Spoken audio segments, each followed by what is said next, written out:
¿Qué tal, mis queridos amigos? ¿Cómo estáis? Espero que vaya muy bien por ahí.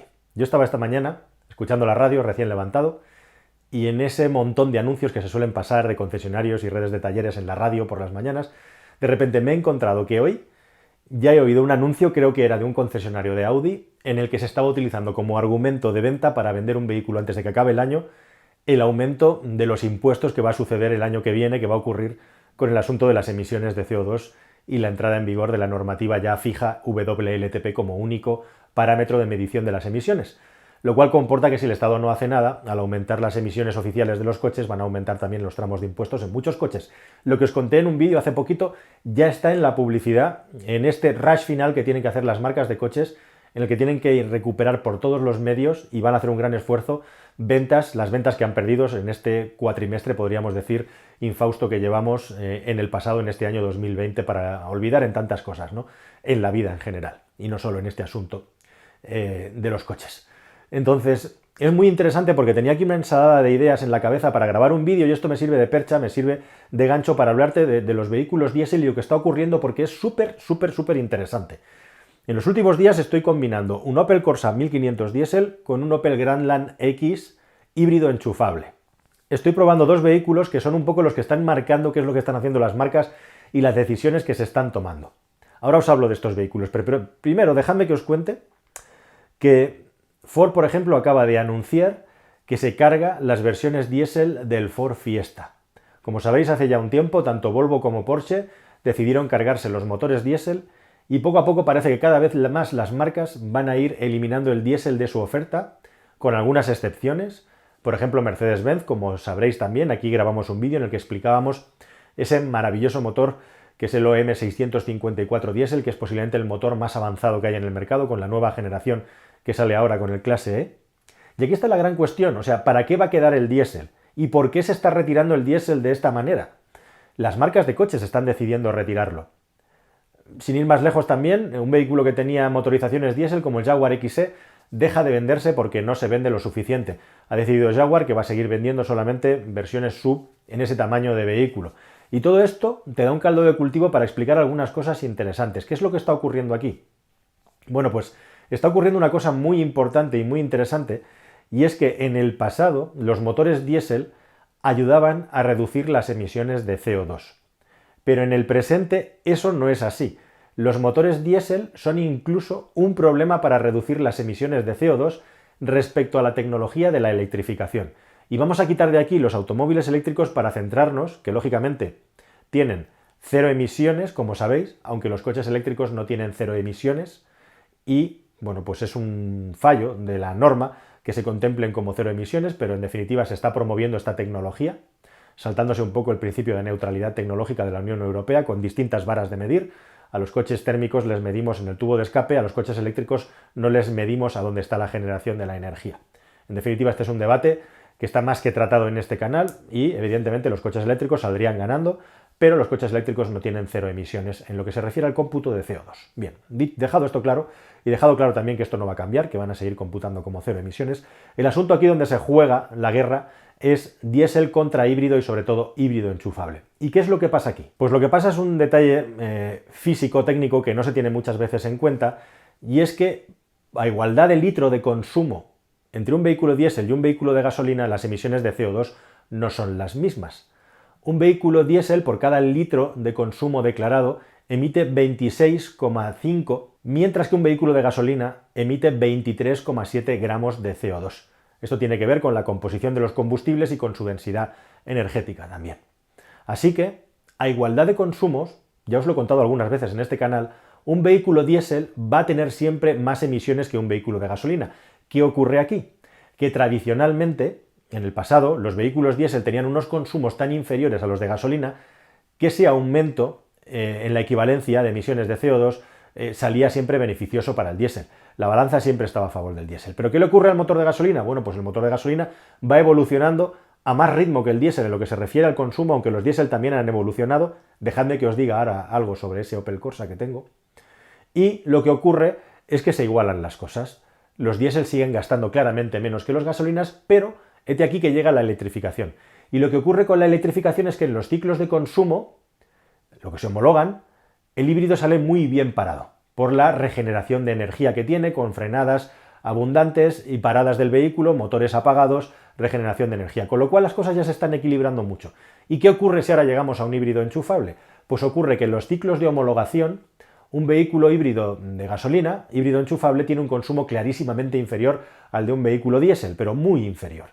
Y unas emisiones de CO2 pues que están más cerca de los 50 gramos que de los 100 gramos. Aunque esto también es ficticio y es otra trampa. Porque evidentemente en los híbridos enchufables los consumos declarados de 1,4, 1,7, 2,3 son consumos que aplican solo a los 100 primeros kilómetros hechos desde el momento en que utilizamos el vehículo con la batería recargada. ¿Qué ocurre luego, pasados esos 100 primeros kilómetros? Pues ocurre que un vehículo diésel tiene ventaja respecto a ese híbrido enchufable. Pero no solo eso, es que tiene más ventaja que si ese vehículo fuera de gasolina, porque ese híbrido enchufable tiene que cargar con todo el peso de las baterías, con todo el peso del sistema eléctrico y por supuesto con el motor eléctrico también. Y aquí se da una paradoja importante, ojo, estamos hablando de la importancia de tener bien mantenidos los vehículos diésel para que no emitan muchos más óxidos de nitrógeno y otras cosas que cuando salieron de fábrica, pues espérate tú ahora con los vehículos híbridos y híbridos enchufables, cuando pasen unos años y les empiecen a fallar las baterías y los módulos de las baterías, estos coches, si no están bien cuidados y mantenidos, y si no están recargados, van a tener más emisiones que un vehículo de gasolina que no llevará ningún tipo de hibridación. A ver quién va a controlar esto y cómo. Se habla incluso de poner detectores de emisiones de los híbridos enchufables en las ciudades para comprobar que las personas están moviéndose en modo eléctrico y no emitiendo para dejarles seguir teniendo la etiqueta cero. Veremos qué pasa con eso, pero se prevé aquí que tengamos un buen follón, porque al final estamos hablando de reducir las emisiones de CO2 y yo te puedo demostrar claramente, y esto es una cuestión puramente técnica y física, que en un viaje largo, con un vehículo diésel podríamos llegar a gastar menos que con un híbrido enchufable. O lo que es lo mismo, con este Grand Lan X del que os hablo de gasolina, podemos llegar a gastar menos haciendo 600 kilómetros, emitir menos en definitiva que con el Grand Lan híbrido enchufable con sus 40 y pico, 50 kilómetros de autonomía eléctrica. Pero la gran paradoja también es que, debido a la importancia que ha adquirido crucial las emisiones de CO2, y que las marcas están jugando el asunto de las multas, y aquí metemos un nuevo factor, el tema de las multas. ¿Cómo está el tema de las multas por los 95 gramos de CO2? Sabéis que este año entran en vigor y al final de este año la autoridad va a mirar las ventas de los vehículos, va a hacer un promedio y en función de una serie de factores que tenéis ahí en el cuadro, las marcas que hayan emitido más de 95 gramos de CO2 de media por automóvil van a tener que pagar una sanción. ¿Y cómo está esto? Bueno, pues de momento, en este año que todavía cuenta el ciclo NEDC, solamente Peugeot y solamente Renault están por debajo o en los 95 gramos de CO2. El resto van a tener que pagar penalizaciones, como veis ahí. Algunas de las marcas premium, además, son las que más penalizaciones van a tener que pagar. Así que lo que está ocurriendo, con este cuadro lo tenéis claro, lo que está ocurriendo es cosas muy curiosas. Se está quitando el diésel del mercado y especialmente en los vehículos medianos y pequeños es a donde el diésel más se va a retirar. Pero tenemos la paradoja, os hablo por ejemplo del Ford Fiesta, en el que acaban de decidir que le quitan el motor diésel a la gama Fiesta para cambiarlo por el sistema EcoBoost microhíbrido. Se da la paradoja de que, por ejemplo, en los vehículos híbridos grandes o en los vehículos muy pesados, un vehículo diésel todavía va a acabar teniendo ventaja respecto a un híbrido puro y duro, no a un híbrido enchufable con etiqueta cero, porque en los 100 primeros kilómetros, como sabéis, se mueve con esas cero emisiones que vienen de la generación de la electricidad almacenada en las baterías para propulsar al vehículo.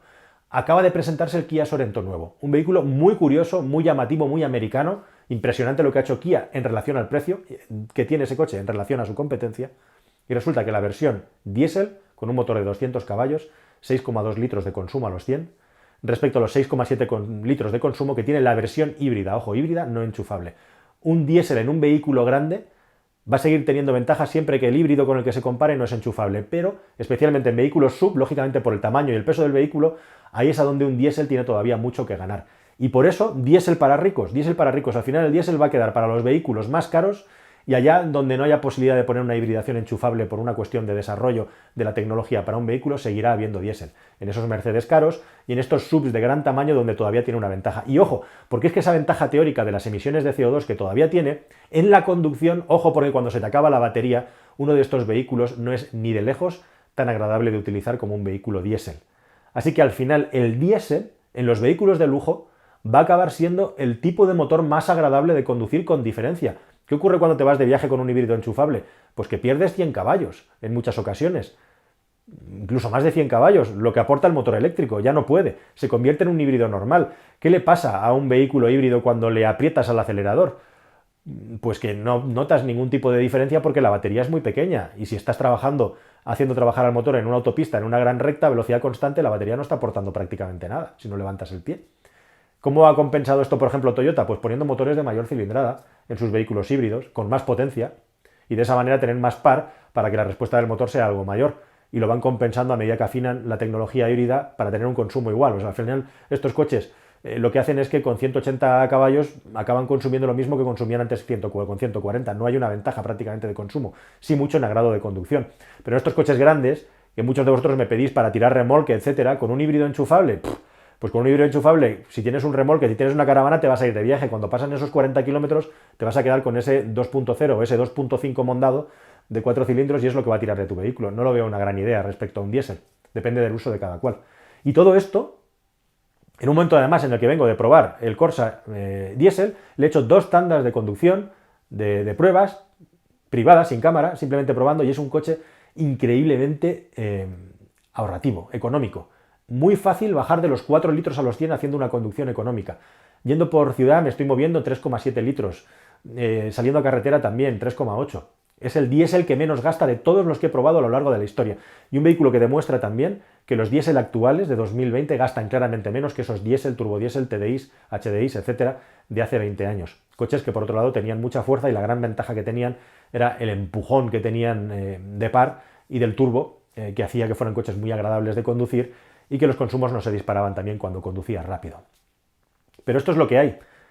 Y hay otra cosa muy interesante y curiosa también, y es que al final el diésel parece que va a quedar solamente para quien lo pueda pagar, para los ricos, y para los pobres le queda la segunda mano. Resulta que en el mes de agosto el 60% de los coches que se han vendido de menos de 5 años, o sea, coches usados entre 1 año y 5, son diésel.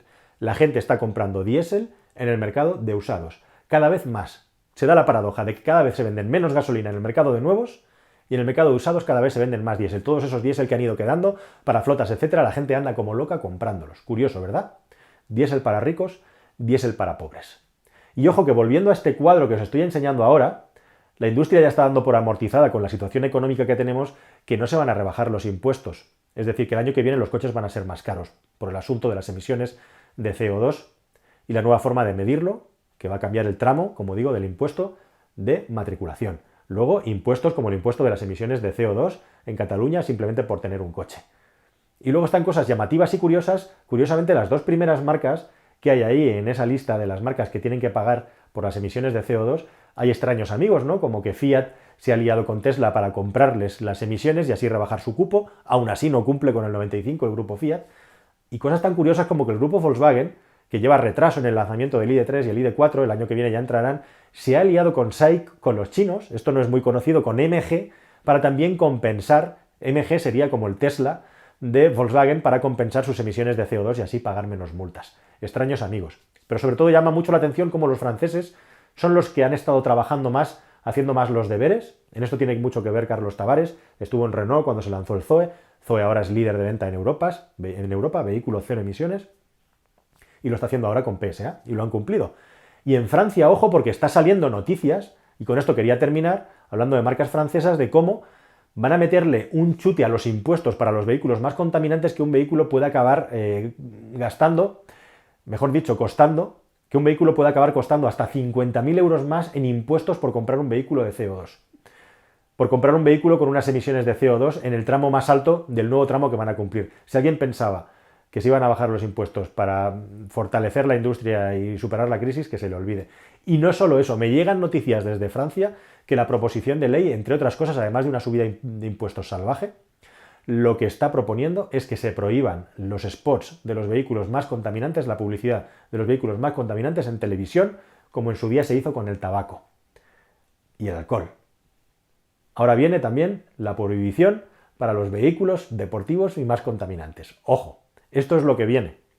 Francia, además, como digo, un país que lidera la industria por emisiones de CO2 y un país que va a intentar sacar el máximo de tajada a todo esto, porque lo que viene es electrificación y ellos quieren liderarlo a nivel mundial. Es una decisión de Estado, es una decisión estratégica de Estado, en la que está hasta la inteligencia militar detrás, Y un país además que tiene la ventaja competitiva de que ha apostado por la energía nuclear, que se considera prácticamente nula en emisiones de CO2, y por lo tanto es el país mejor posicionado del mundo para meterle el megachute a la electrificación.